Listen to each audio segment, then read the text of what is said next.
Voilà à quoi ressemble le rayon œuf de la plupart des supermarchés aujourd'hui. Clairsemé, voire complètement vide. Difficile alors pour les clients de repartir avec leur tant espérée demi-douzaine de bio ou élevés en plein air. Alors tout ce qui est zéro, donc les meilleurs, il n'y en a plus. Et bon, bah, écoutez, apparemment on a un manque d'œufs, donc on va acheter ça, c'est pas grave. Ça fait à peu près 15 jours, c'est un peu problématique. C'est plus problématique. Surtout les œufs que moi j'aime bien, bio, machin. Je pense qu'il reste, j'ai pas le choix. J'ai juste pas le choix. On est pris en otage, c'est-à-dire quand on n'a pas de. À moins qu'on connaisse la ferme qui va bien, qui peut vous en vendre.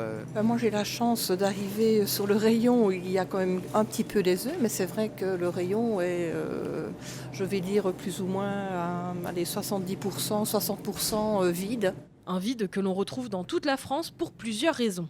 D'abord une hausse de la consommation de cette protéine, un prix abordable, facile à cuisiner, adapté au régime végétarien, bref, l'œuf à la cote. À cela s'ajoute la grippe aviaire qui a largement ralenti la production. Ce supermarché de Chinon est réapprovisionné tous les 2 jours, un stock qui ne dure jamais bien longtemps. On est livré vraiment au compte-gouttes.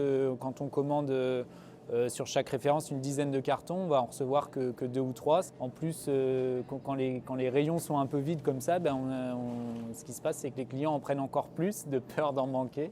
Et donc du coup, ça accentue encore le phénomène. Pour le moment, la filière reste tendue, les rayons pourraient rester vides encore quelques temps.